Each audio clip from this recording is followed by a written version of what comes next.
बिस्मिल्लाहिर्रहमानिर्रहीम।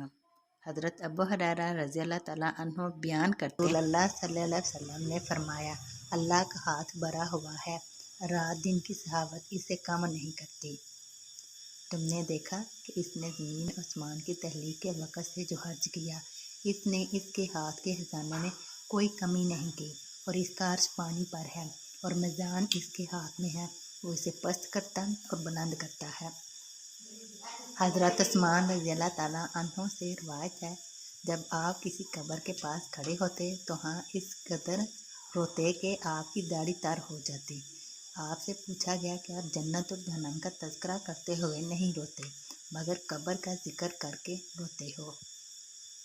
तो उन्होंने बताया कि रसूल अल्लाह सल्लल्लाहु अलैहि वसल्लम ने फरमाया, बेशक कब्र मनाज़िल आखिरत में से पहली मंजिल है, बस अगर इससे बच गया तो इसके बाद जो मनाज़िल है वो इससे आसान तर है, और अगर इससे निजात ना हुई तो इसके बाद जो मनाज़िल है वो इससे ज़्यादा सख्त है। रावी बयान करते हैं, रसूल अल्लाह सल्लल्लाहु अलैहि वसल्लम ने फरमाया, मैंने कब्र से ज़्यादा सख्त और बुरा मंजर कभी नहीं देखा। हज़रत अबू हुरैरा रज़ी अल्लाह ताला अन्हु बयान करते हैं, रसूल अल्लाह सल्लल्लाहु अलैहि वसल्लम ने फरमाया, हर पैदा होने वाला बच्चा फितरत इस्लाम पर पैदा किया जाता है, बस इसके वालिदैन इसे यहूदी बना देते हैं, या इसे नसरानी बना देते हैं, या इसे मजूसी बना देते हैं। जैसे जानवर सही सालन जानवर को जन्म देता है, क्या तुम इसमें से किसी का कान कटा हुआ महसूस करते हो? फिर इन्होंने ये आयत पढ़ी, ये वो फितरत है जिस पर अल्लाह ने लोगों को पैदा किया है, और अल्लाह की इस बनाई हुई चीज़ में कोई तब्दीली ना करो, यही दुरुस्त दीन है।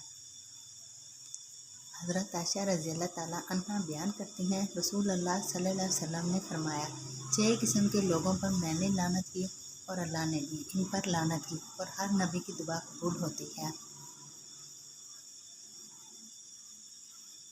अल्लाह की किताब में इजाफा करने वाला, अल्लाह की तकदीर को जुटलाने वाला, ताकत के बलबूते पर मुसल्लत होने वाला शख्स, ताकि वो किसी ऐसे शख्स को मुअज़्ज़ज़ बनाए जिसे अल्लाह ने जलील बनाया हो, और किसी ऐसे शख्स को जलील बना दे जिसे अल्लाह ने मुअज़्ज़ज़ बनाया हो। अल्लाह के हरम की बेहुरमती करने वाला, मेरी औलाद की बेहुरमती करने वाला, और मेरी सुन्नत को तर्क करने वाला।